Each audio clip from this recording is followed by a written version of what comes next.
Freedom of speech, motherfucker. All right, so basically what happened was I was going down to New York City to participate in the 9/11 Truth Movement there, and crossing the border at Rainbow Bridge in Niagara Falls. I had actually 1,800 of these catalogs with me, and what happened was I was turned aside right away, but not before hovering outside my vehicle and talking to 4 border patrol cops, and they basically were looking over this magazine and looking at it as it was propaganda, and they weren't going to really allow me to go in there because of that, but they were kind of trying to think of a reason, and then one of them saw the price tag, suggested price tag right here on the bottom, and here, I'll hold it up here. Okay, now I was planning on handing these out for free down there, right, just to get the information out. Well, I got denied right there, and that was the reason for the official reason for bringing commercial goods over the border. So I went and dropped these off about 5-10 minutes away at a friend's place, came back, and by the way, this took me an hour just to get through the first time, over an hour. Another hour went by when I returned the second time, and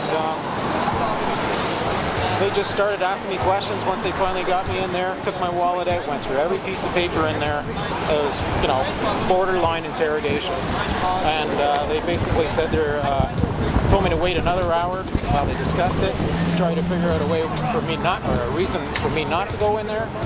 And in the end, they called me back in, said we're going to refuse you today because you're not bringing over documentation such as, 6 months worth of history of where you live, hydro bills, and just ridiculous excuses. It's up on my website, nomoretyranny.org. The entire document there, it's under the Unpatriot Act. And what went from there was they told me I was going to be refused, and I'd be fingerprinted and photographed. And did all of that happen? It all happened, and like I said. And their reasoning for that was? Well, anybody that's refused, they got a fingerprint and photograph. Yeah. So, I've never had problems going in the States before. Last year for 9/11, crossing at the Lewiston Bridge, gave me a bit of a hard time. They looked at my 2 materials, which were flyers and some DVDs, but they let me through. And these guys, I don't know, I just didn't like them, or they didn't like me. And certainly like a level of intimidation and even dehumanization as well, right? When they asked me for my wallet and started pulling out all kinds of, every piece of paper, asking me about, pictures of kids that I had in there, friends' kids, or, who's this? What? And it's like, none of your damn business, really. I mean, what pictures do people keep in their wallets of family, right?